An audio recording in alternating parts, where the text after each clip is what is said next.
Good morning. It is still morning. It's about 11:40 Sunday morning, May 14th. And we got our door that goes in front of the propane tank. And I noticed it looked a little bent on this flange here when I took it out of the package. Got this on eBay. Supposedly it's brand new, but it looks like it's had a hard life. And it didn't come with a key. So I left the seller a message. We'll see what he says. But anyway, so here's what we're dealing with here. I cut this piece of plywood out just so I could fit this thing. Do two purposes. One, it'll give me a template when I need to cut the bus.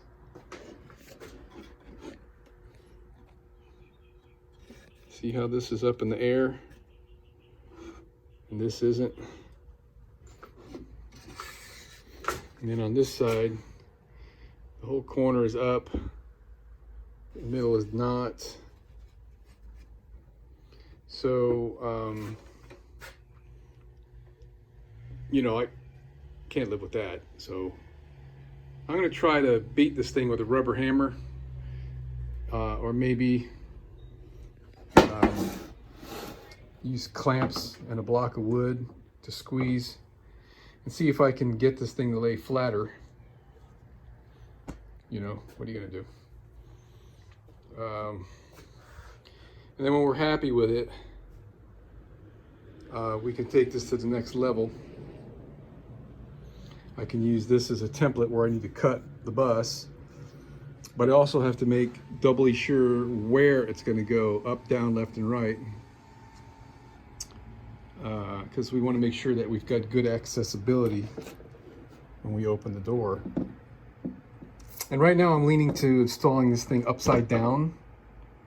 I mean, it's designed to be installed with this at the top, the hinge at the top, and I guess this acts like a bit of a drip guard, whatever, but it does open full open, which is nice. But then when we go to service this thing, we either got to put a latch at the top or a magnet, or be aggravated with the lid continually falling down on you, right?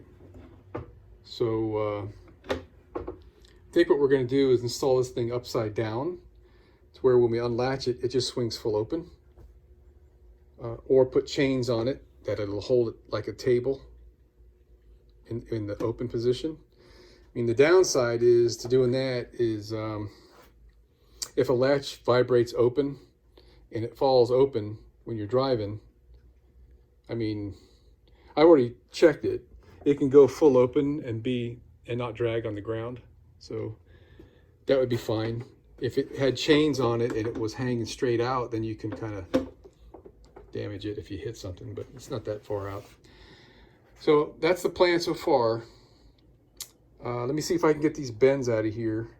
I'll probably use clamps like these first. I mean, these are just distortions, I think, from when they fabricated this thing. It didn't quite go around the mandrels correctly. But yeah, I might take the door off too. That looks like it's a really easy operation. Take out this screw, pull out that little piece of plastic, and the door should just slide right out. Well, I think that did nothing. It looks like the plywood is just bowing. So we're going to come up with a plan B here. All right. Beating it with the rubber hammer trick worked good enough. I mean, don't let the pencil, there's a pencil line in there. I mean, not a pencil line, a dent in the wood. Don't let that mess with you. It's very straight now. Okay. So I can live with that. I mean, that's almost absolutely perfect.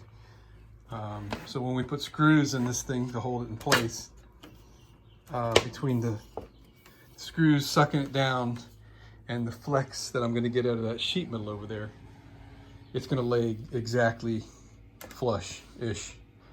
And a bead of caulking around the perimeter. and it'll be absolutely perfect. So we're set to go on this. I think I'll leave the door off of it now. It's a little easier to handle. And now it's time to, I guess I'll do install the tank, just so I can mark out. Oh, I know what I got to do. Where'd they go? Is it still sitting over here? I marked, no, it's not back there. I've got these little pieces of plastic I have to get. Oh, here it is. I went up underneath the bus and I clamped this in place, and I used a little awl, and I marked the 3 holes where this thing's going to be drilled. Okay, this will be my 1-inch spacer, and then these 2 little guys are going to be trimmed down. I'm not sure exactly what I want to do here, but I'm going to trim them down to 3/4 of an inch thick, so the tank will sit flat with the body. And then we'll do the install and see if 1 inch, lowering the tank 1 inch, is going to be enough to get the opening below that line of screws, and below, this will be the top. This extra piece, like it's about 5/8 or 3/4 of an inch from the edge of the hole down. And you know, I don't want to have to like take those screws out and put those screws in here, which that's an option if I really want to get this as high as possible, but I'm going to shoot for installing this below the level of those screws and make sure that my fill ports and everything on the tank are going to be low enough for good accessibility. All right, so we're here at the back of the bus. I've got the tank installed, temporarily installed anyway. I had to repaint the brackets I made. Something weird about the undercoating paint, didn't like going directly on steel. I don't know what I did wrong, man. I might have shook the can well enough or something, but it didn't stick. The brackets are on the other side. I can't show you from this side, and I don't feel like crawling around, so you'll have to either scroll forward or back to see what I'm talking about. But anyway, that's where the tank is going, give or take 1/4 of an inch with the slots. I probably should have went closer to the metal here, but it doesn't really matter. Anyway, I kind of transposed this flat surface here plus 1/4 of an inch, I think it was. So I probably ought to double check that too before I get too deep into this, but I marked the outsides here with a pencil, and I used my square up against these screw heads to draw my vertical line here and over there, which you probably can't see, and then I just measured down here and here to here how much I wanted to be below that in order for the top lip here. There's 3/4 of an inch lip here. I have to make sure that my hole is down far enough to where the lip won't be on top of those screws. So we're double checking everything before we cut. And I still have this, and this is what I want to use. Let's see, with the latches on the top. I marked where the latches go. So it'll be in this direction.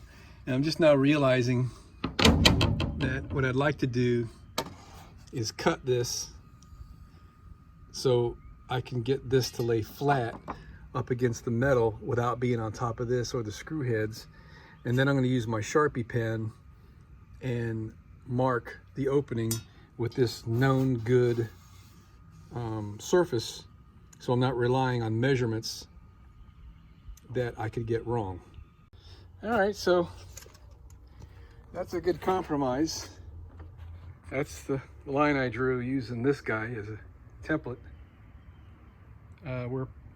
We should be parallel with the screws on the top. The sides are crooked because that thing is not square. we're 1.5 inches away wider than the edge of the guard on the tank right there.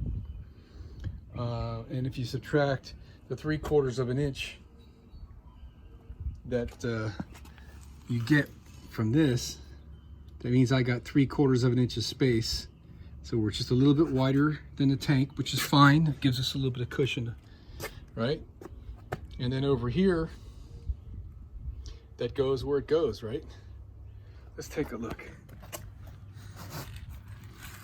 Okay, so yeah, I use my square, which is 1.5 inches, and that lined up with the line I drew, which lines up with the line on the outside there. So I mean, it's kind of tough doing all these measurements because there's nothing straight and square, not even these guys. These are in here a little crooked.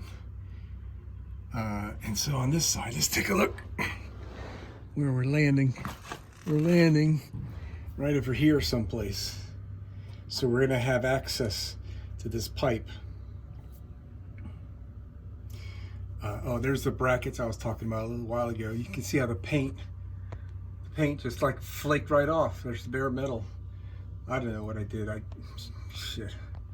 Maybe I didn't, I should have degreased the metal. I don't know. I thought I wiped it down with acetone, but maybe I didn't. Anyway, so after I get everything all done here, and all that's going to come out, I'll wipe it off with acetone and get all that crap off of there, and then repaint those. I'll just use primer and paint instead of just undercoating.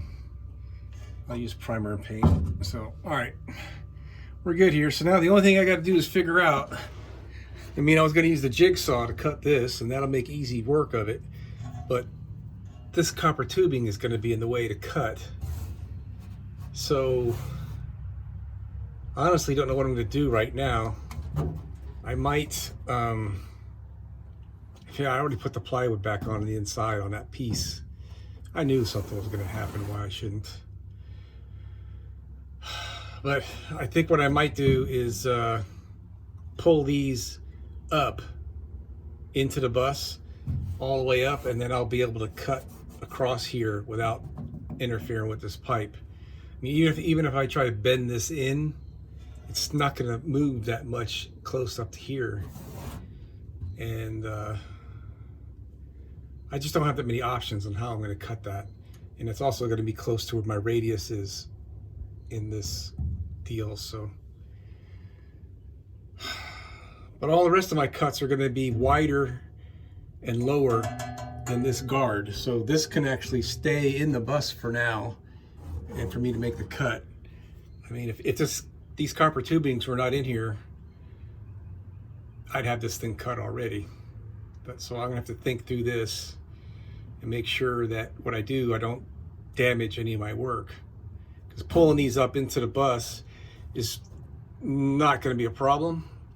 I just have to bend the tubes and then unbend them to pull them straight again. So, all right. So here's something I've never thought of before. I just never had the reason to think of it. Is jigsaws have a different length stroke. This one has a 3/4 inch stroke. This one has a 1 inch stroke. This is my favorite and best jigsaw.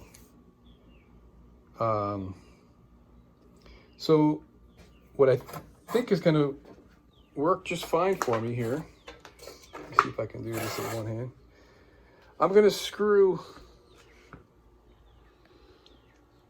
that piece of wood onto the side of the bus, that's the hole that came out of that thing. So I can put that right in the place where the edge of that piece of wood is where I need to make my cut.